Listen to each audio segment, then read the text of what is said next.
Well, you don't see a drink in front of me, and you don't see me peeved like last week, so I guess you can say that this Raw was better than last week?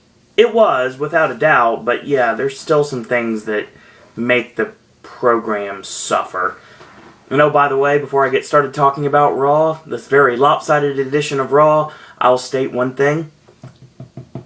8 days. Officially 8 days. And I'm very jealous right now because tonight was the media preview for Halloween Horror Nights in Orlando, and a lot of my friends actually got to go through Halloween and got to see a lot of the various costumes that are going to be utilized in the mazes and scare zones this year. And I really wish I could have been there. Obviously, I would have tried, like, everything to be there if I was able to. But I'm not media, I just have a YouTube channel, so obviously it would have been a more uphill battle than normal. Plus, I'm kind of stuck here in another state, so yeah. Unfortunately, that was not to be. But no worries, because since it is Tuesday, I can state that a week from tomorrow, I'll see Halloween for myself, and I'm very excited to say that.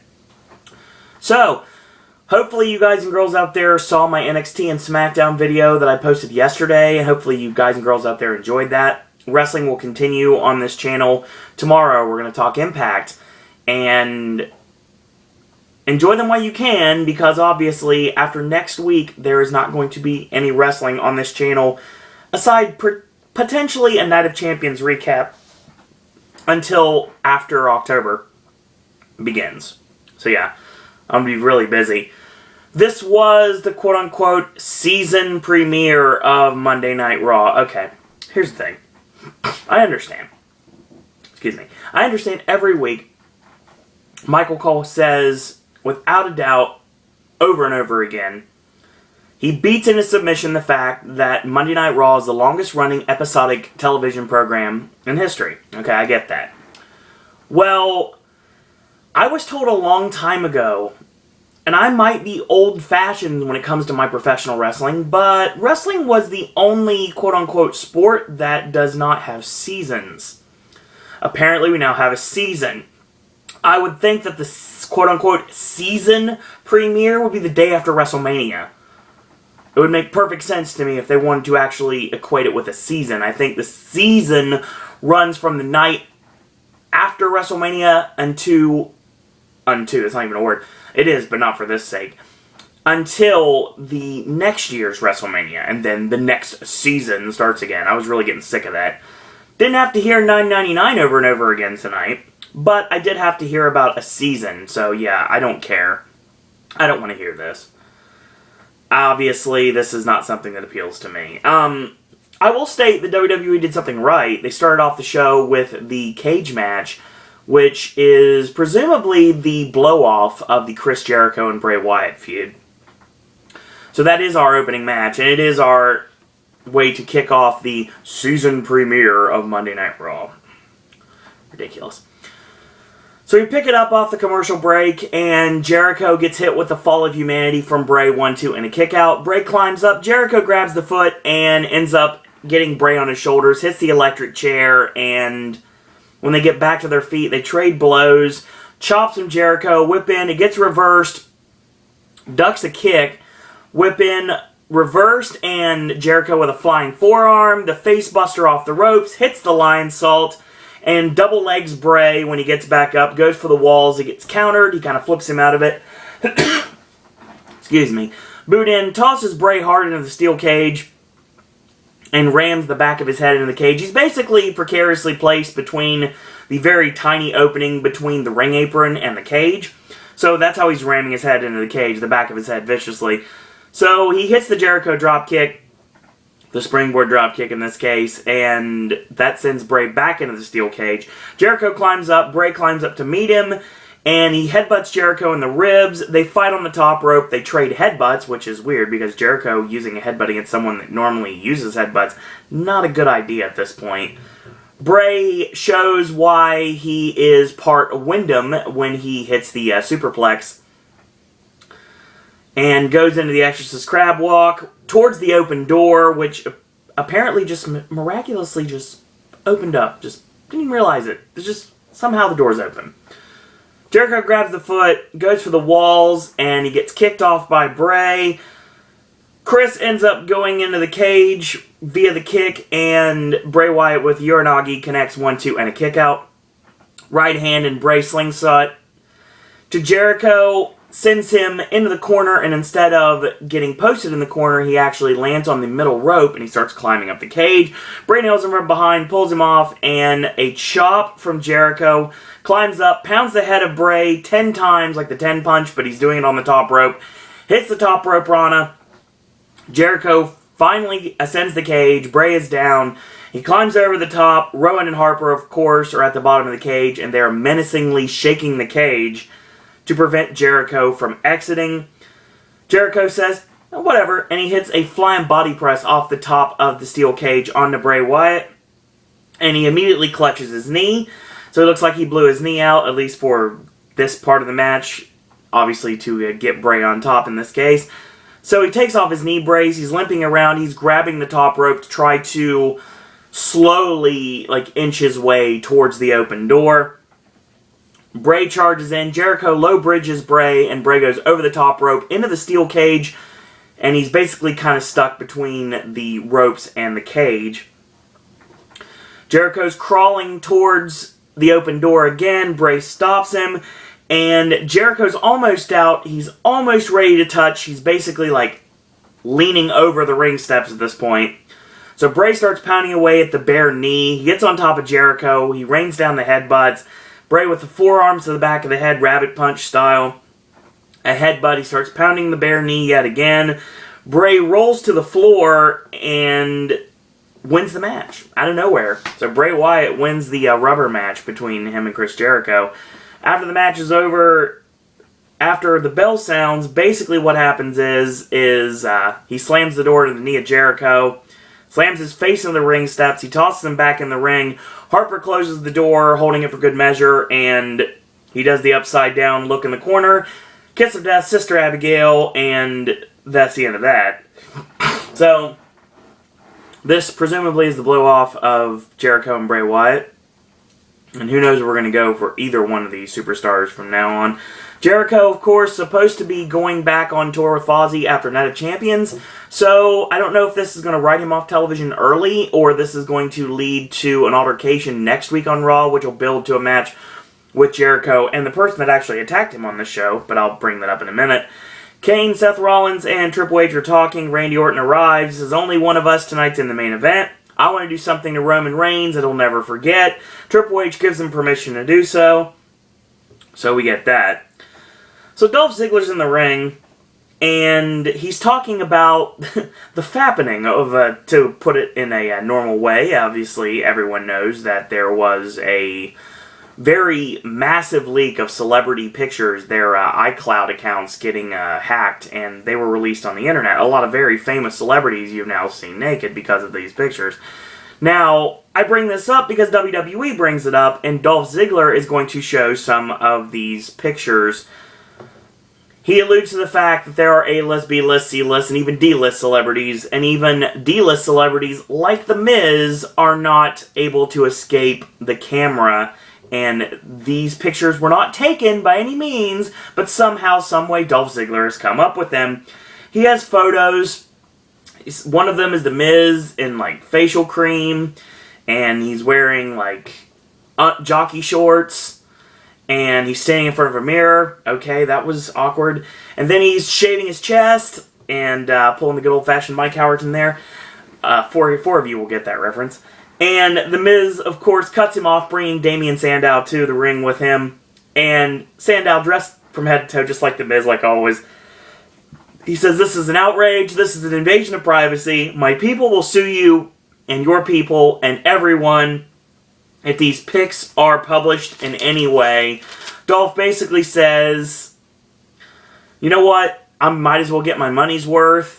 And Miz says, you know what, I'll make sure you never work in this town again. Dolph shows the final picture, which is basically a shot of The Miz standing naked with his bare ass blurred, and Damian Sandow is spraying him with spray tan.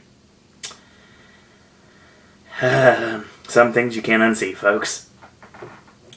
Sandow gets in to try to attack since he's the stunt double after all. He eats a standing dropkick from Dolph. The Miz powders. Sandow eats a zigzag, and The Miz kind of like lurks away, and Dolph gets on the middle rope and grabs the championship and raises the Intercontinental title high and basically says, "You want this?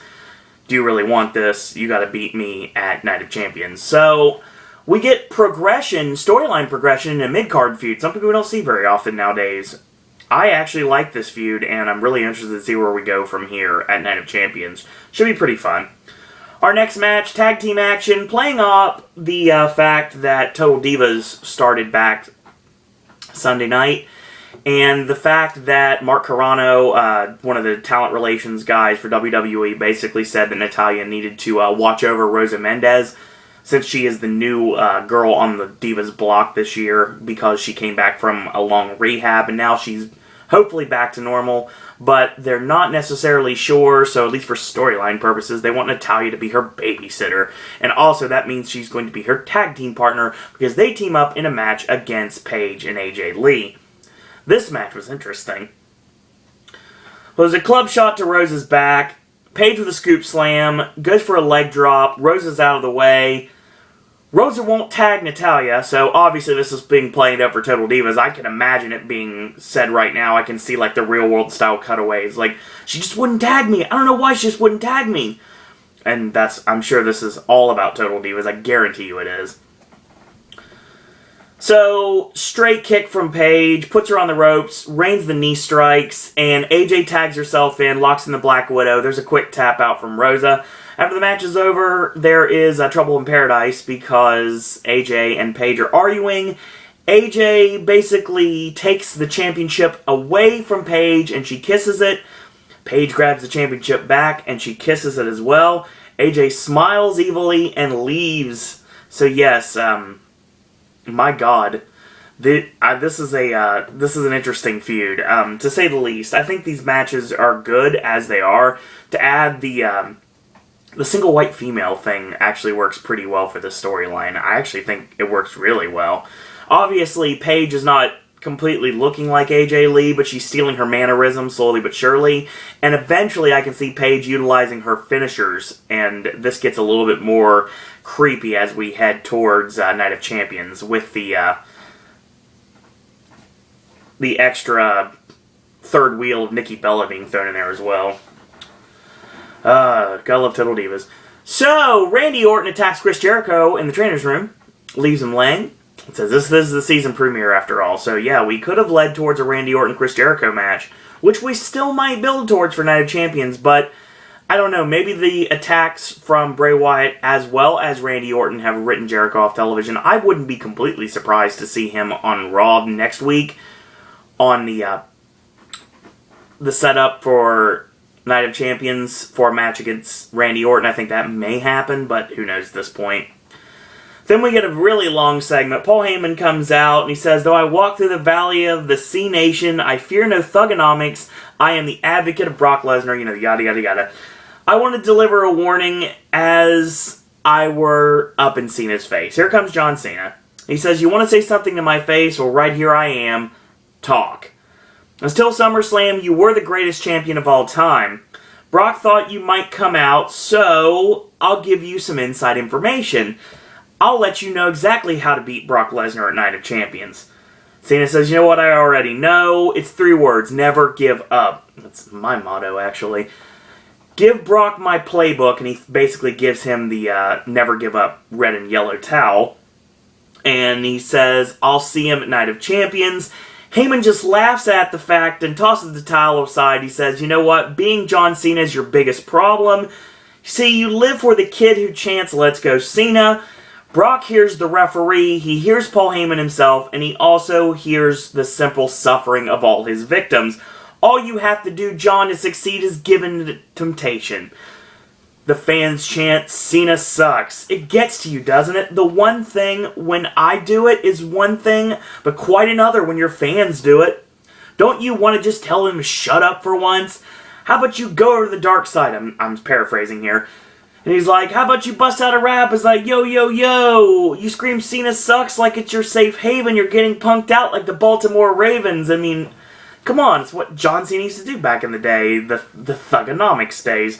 You remember how the AA used to be called the FU? Why was it called the FU? Because he was working with Brock Lesnar, and it was a screw you to Lesnar because he had the F5 and Cena had the FU. Most people forget that, but it's true. Obviously, longtime fans don't, but the newer fans are like, isn't it just the attitude adjustment? No, it's not just the attitude adjustment. It used to be called the FU a long time ago. Learn your history, folks. I'll give you some topics. Go to the WWE Network. Watch your John Cena matches from back in the day. Look at his U.S. title run. That'd be fun. How about you lose the shirt, you lose the wristbands, give in to the hatred, and then and only then can you possibly be the one to beat the one in 21-1. Sorry, Will. And then, maybe after that, how about instead you can be just another victim of the conqueror who is Brock Lesnar. John, I believe in you, but Brock's simple belief is you don't have it in you. So, of course, we get the dueling chants, let's go Cena, Cena sucks, let's go Cena, Cena sucks. Cena gets out of the ring like he's going to tell the fans off once and for all, and of course, it's a nice little tease for the IWC knowing it would never happen, and he gets up in Paul Heyman's face and tells him legitimately to shut up. I see what you're trying to do. You want me to turn my back on the fans? I don't think so. For you, that's easy. As a matter of fact, you'd stab Brock Lesnar in the back if it would get you ahead in life. And Cena basically says, why would I do this? Maybe to pop the marks in the crowd that still say I suck on the internet the next morning. Pretty much what he said. Brock lives by a simple mantra of eat, sleep, conquer, repeat. That's your world, though. You see, I am eat, sleep, be John Cena, repeat. Be John Cena, repeat. Be John Cena, repeat. Repeat ad nauseum. And that's who I am. I don't want to change. I like being the babyface, basically what he says. I'm done talking, and it's time to fight. So, Cena threatens Paul Heyman, and he says, nah, I'm not going to beat up a defenseless guy. No problem. That's bad press here. I'm going to show up next week, and how about you bring Brock Lesnar, and we'll fight. If not, then I'm going to fight you. Have a nice week, Paul. I'll see you Monday. I like the chemistry between Paul Heyman and John Cena on the mic. I think it works really well. I think Heyman and Cena bring out the best in each other in different ways. Now, obviously, nothing brings out the best in Paul Heyman but Paul Heyman. But it is nice when he has someone to play off of. And John Cena is someone really well to play off of. Now, we are a long way away from seeing, unless you watch the network and watch old episodes of SmackDown, we are a long way from seeing the Nikes, the pump-up Nikes, and seeing the jorts come back, and seeing the chain around the neck that would make Mr. T jealous.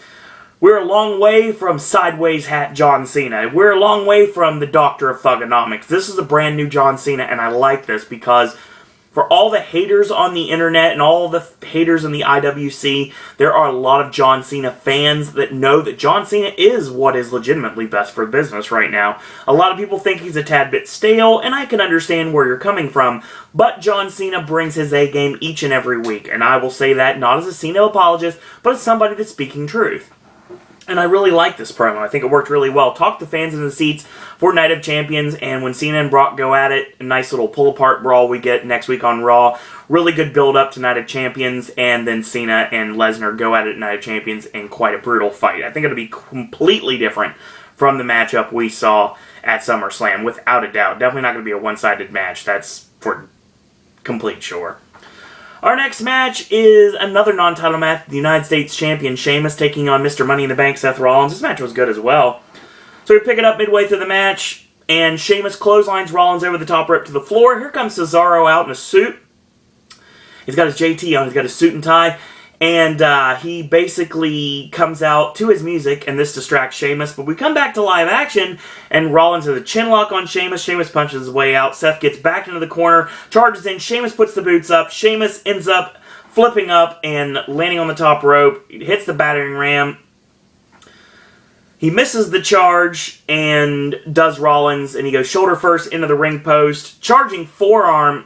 Actually, Sheamus misses the charge. He goes shoulder first into the ring post, and a charging forearm in the corner from Seth Rollins. 1-2, Sheamus kicks out. Chin lock, and he jumps on the back of Sheamus, locking on a sleeper hold. Sheamus falls back, Bam Bam Bigelow style. And we get back to action.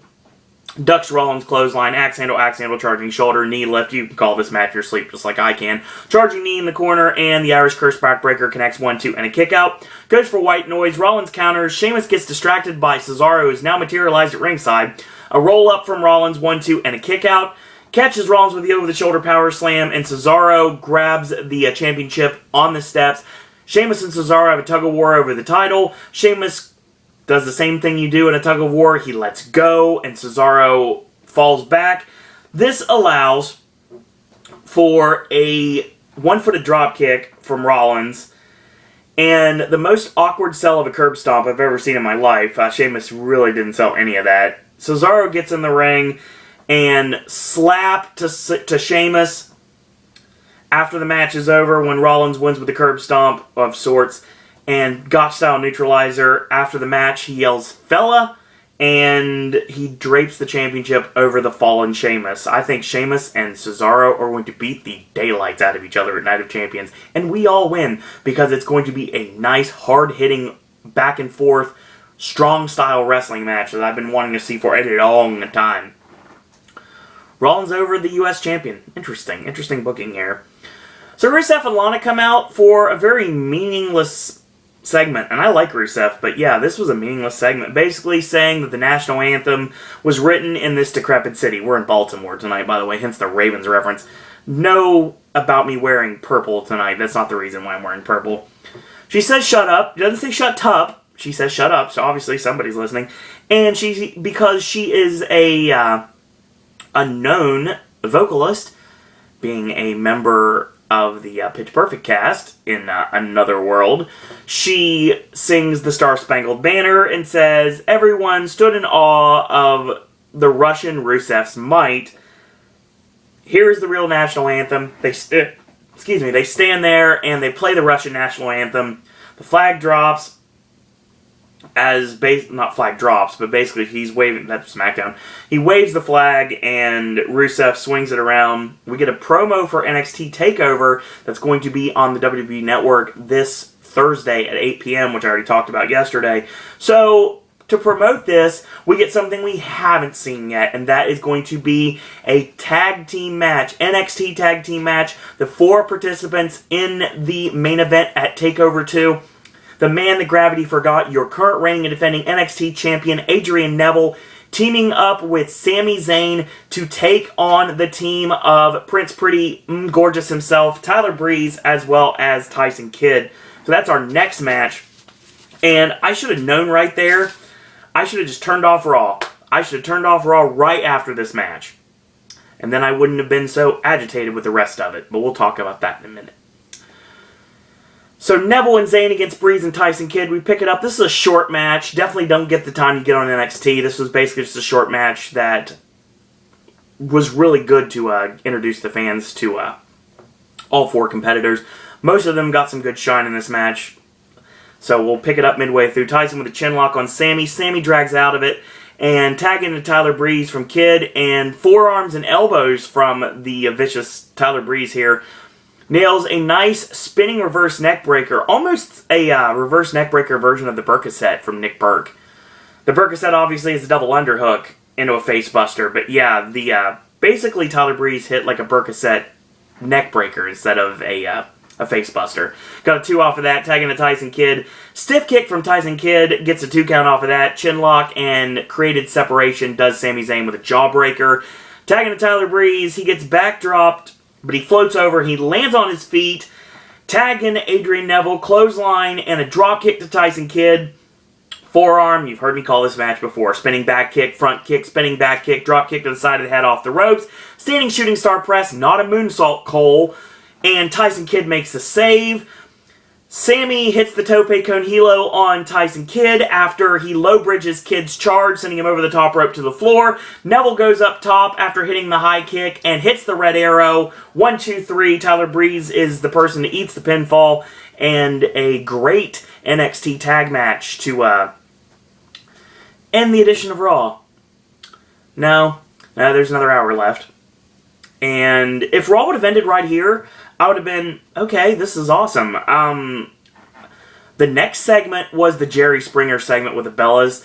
And if I could have just cut that completely and got that time devoted to Neville and Sami Zayn against Breeze and Tyson Kidd, I know that's the high spot fan in me, but still, I would have much rather seen that match continue than this garbage that they pulled out. Stephanie brings out Springer, he comes out, brings out the Bellas. Jerry comes out with someone who's not Steve, some J-Brone named Jason. And then he brings out Bree to her new pop music, brings out Nikki, the old Bellas theme. They argue. Bree's made out to be the bad guy. Their dad gets involved. He's asking Jerry for help. Their mom gets involved. She wants a reconciliation. And then her brother comes out, and her brother basically looks like he's going to turn on Bree like everyone else has, but he takes Bree's side, and it's funny because JJ actually comes out to the Total Divas theme. Yeah. So, Nikki's not the victim here. After, that was, like I said, it looked like there might be a heel turn, but Nikki's not the victim.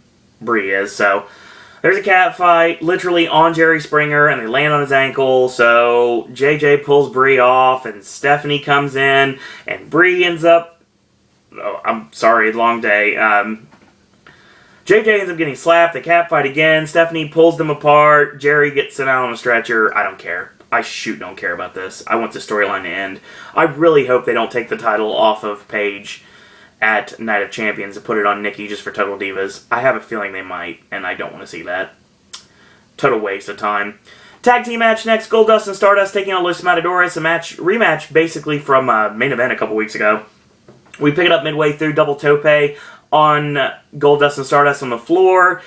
Goldust ends up getting tossed back in, and Stardust pulls one of the Matadors off the ring apron, and a face buster tosses one of the Matadors upside down in the corner. It really helps when you guys actually tell me who Diego and Fernando is, because I can't tell half the time. I probably could tell Primo and Epico apart if I could actually see their face, but most of this match, I'm just looking at friggin' Dayglow Zorro, basically, in this match. So, of course, Dark Matter's hit by Stardust, whoops. I was reading my notes, obviously. Dark Matter by Stardust, 1, 2, 3, and that's the end of the match. Stardust and Goldust are celebrating. The Usos attack with the crutch, and they officially announced the Usos against Stardust and Goldust at Night of Champions. I think we have new tag team champions, and take us the right direction. Excuse me. We get a nice Joan Rivers tribute from Jerry the King Lawler. Before that, we actually see some tweets from Hulk Hogan and Roddy Piper. Obviously, they were around in 1985 when Joan first appeared with the WWF back in the day on The Tonight Show.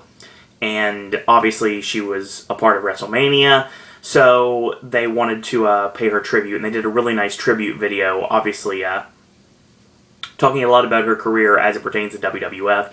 I did not get to say anything on AJ's movie reviews because we were late recording, so I wasn't able to really say anything, but yes, I've always been a big fan of Joan Rivers. She is legitimately the reason why a lot of comedians and even comedians have gotten into the business, and she is easily one of the funniest women that has ever lived, and I will state that. I enjoyed the stuff she did on E! With her sister Melissa. Her sister, wow, God, long day. Her daughter Melissa, my God, I'm sorry about that. A tribute, that's even worse. So yeah, I apologize. I slapped myself on the hand for that one. But yeah, I love the stuff she did on E! With her, the fashion stuff she did for the award shows. I always enjoyed Joan's stuff. I enjoyed her roast.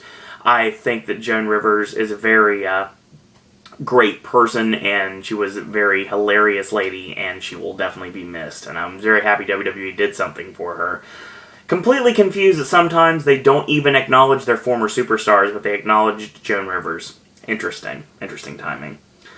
Next match, of course, last week we saw the Bunny lay out Heath Slater. So, singles match, Titus O'Neil against Adam Rose.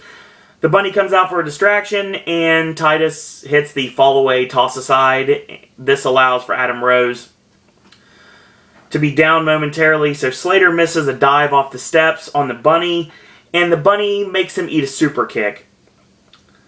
In the ring, a boot on Titus, party foul, 1, 2, 3. So the Bunny hops around, he goes up top, hits a Bunny splash, and that's the end of this. So, there's been a lot of speculation on who the Bunny is, and I'm not pointing to my shirt for a reason. There's a lot of speculation on who the Bunny is. I've heard a lot of things. I know for a fact Zack Ryder's played the Bunny before. I know Justin Gabriel's played the Bunny before.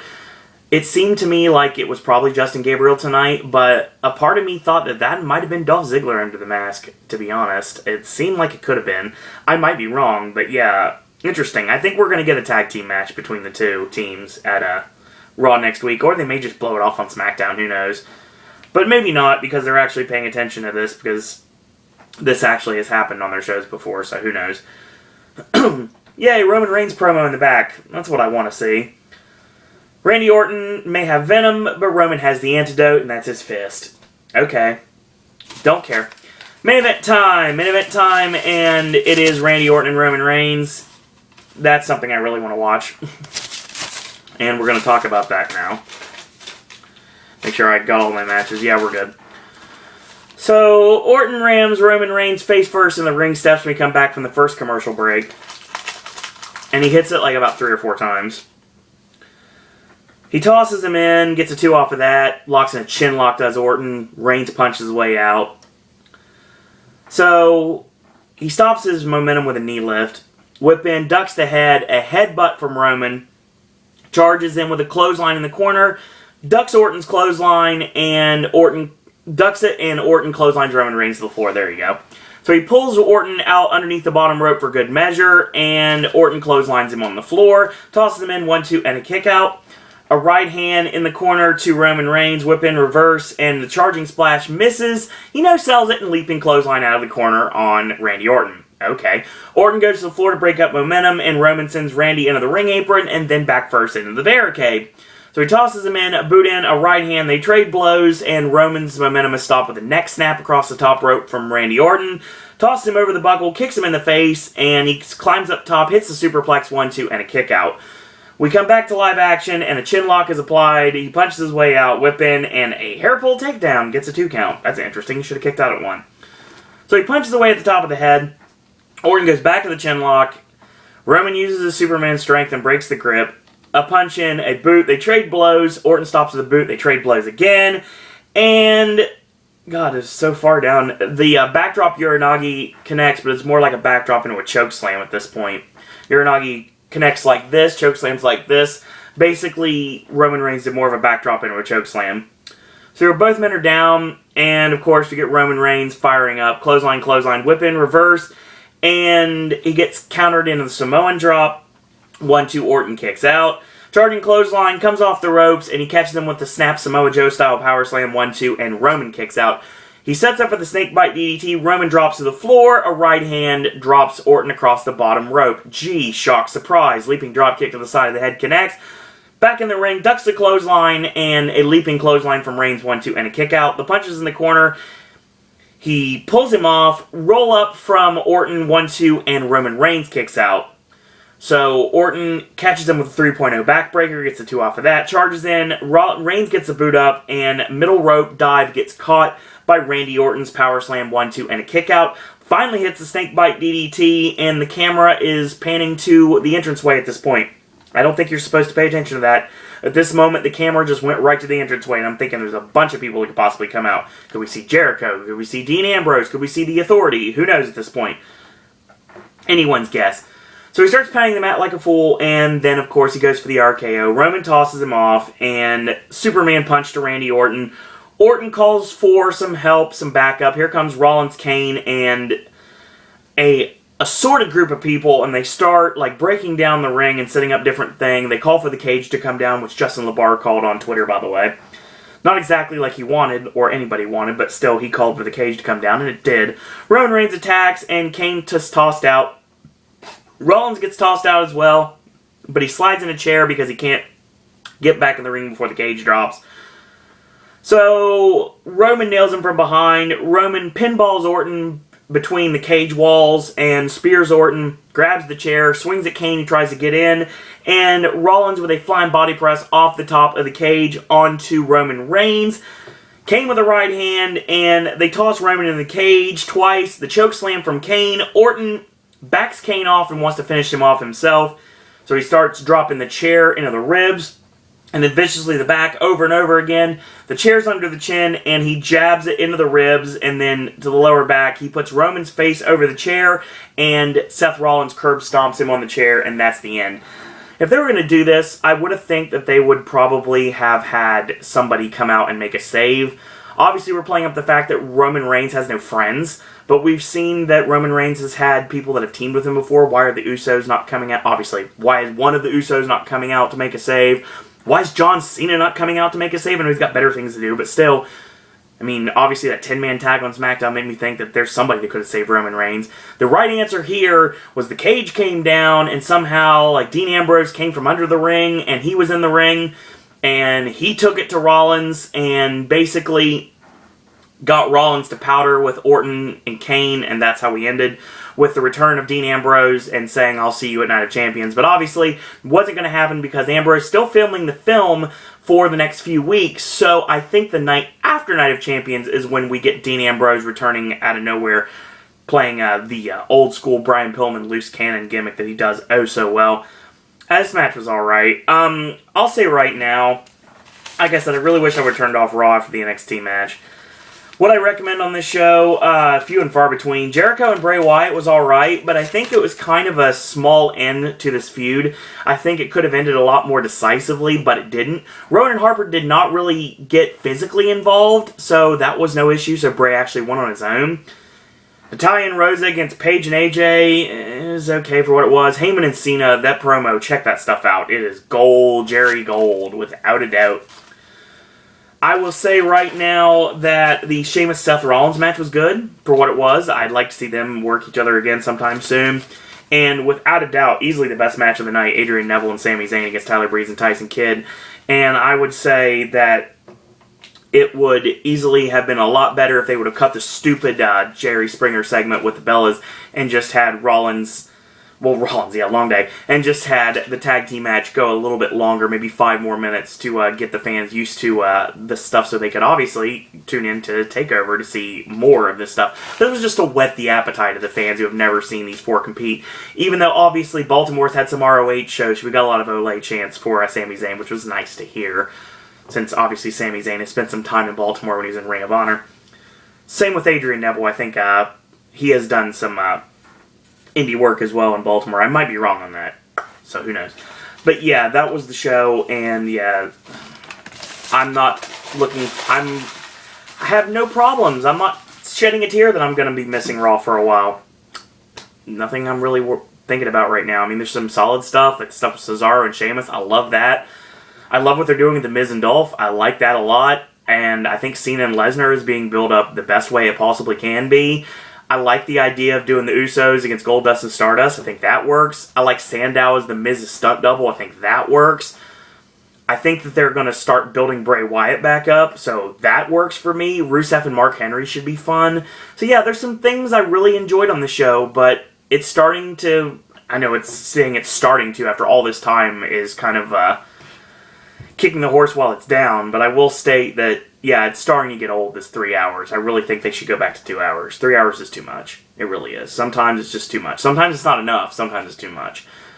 So Roman Reigns and Randy Orton, it was alright. It was okay. I really think that Orton's not the right opponent for Roman Reigns. I think Reigns needs to work in a match which is a little bit more showcase his ability and not get kind of overshadowed by the person he's working with. I understand why he would have to work with someone like Orton. That makes sense to me, but yeah, it just doesn't bring the best out of his gimmick at this point. And like I said, I do not... If they're going to push Roman Reigns like this, it's going to get sour fast. And by the time that Roman Reigns and Brock Lesnar meet at WrestleMania 31, I'm just not going to care. I'm just going to want Seth Rollins to cash in just so I don't have to see this. But that's how I'm thinking right now. That was Raw, and tomorrow we're talking one of the only other shows that I enjoy recapping, and that is Impact. So Impact will be talked about tomorrow. I'm actually looking forward to that. Should be pretty fun, as it always is.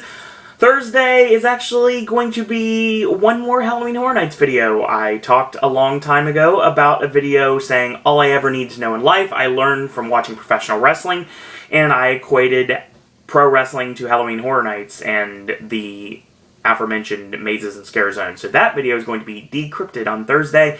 Friday, AJ's movie reviews is coming. It's going to be late. I apologize for that, but that's what happens when you have to watch 2 movies and you have to have an almost 2-hour-long video. So that's what happens when you're recapping 6 movies. We are going to be talking about the new releases of the past 2 weeks, Dolphin Tale 2, No Good Deed, and The Identical. There are 3 other movies on that video as well, so check those out, and those should be pretty fun. And of course, Saturday, Ashley brings you Hit the Game In with Ash segment, the second in his series, talking about his favorite game, so that's going to be fun. And Sunday, brand new verses, should be really enjoyable. Looking forward to it, actually. So that's coming. And then back to next week, Monday, we're going to talk NXT and SmackDown for the last time, which will be a nice video talking about NXT TakeOver 2 as well as SmackDown. Then, of course, next Monday, which will be Tuesday's video, we're going to talk Raw. Wednesday will be, Wednesday will be the start of vacation. So yes, next Wednesday. Halloween Horror Nights team member preview, advanced screaming night. I will be there. Hopefully I will not be alone. Hopefully I will have a friend or 2 with me. So we'll see what happens there. So in the meantime, if you like these videos, tell your friends about them, leave a comment, do subscribe, help spread the word about Pop. If you haven't yet, go to Facebook and click like on that Facebook fan page. Really simple, just takes a couple seconds. Just click like and give me a like. I truly would appreciate it. It is under Suro and Disney Pop, one word. Suro and Disney Pop on Facebook. If you'd like to go old school on Facebook and send me a friend request, I'll be your friend. It is Owen Disney. You can send me a message and let me know that you are a fan of the channel, so I don't think you're just some random person that's adding me. I had Avril Lavigne add me on Facebook today, which is very strange, and I'm pretty sure it's not the real person, but who knows at this point? You never know. Hi, Avril. Hope you're enjoying this video. But still, yeah, just in case, you never know. I'm probably not, but you never know. Anyway, as well, you can follow me on Twitter at Suro and Disney, and if you like Halloween Horror Nights, you're going to love some of the retweets I'm throwing out right now. And last but certainly not least, if you want to talk wrestling with me, either WWE or TNA, or my former wrestling career, we can talk about that. Or we can talk broad-based topics like Disney, Universal, Halloween Horror Nights in general. Or if you like to become a popcaster yourself and you'd like to send some content that you'd like to see on this channel, you're more than welcome to email me, suroanddisney@gmail.com. So in the meantime, I want to thank you guys and girls out there for watching, and until tomorrow, boys and girls, that's all I got to say about that.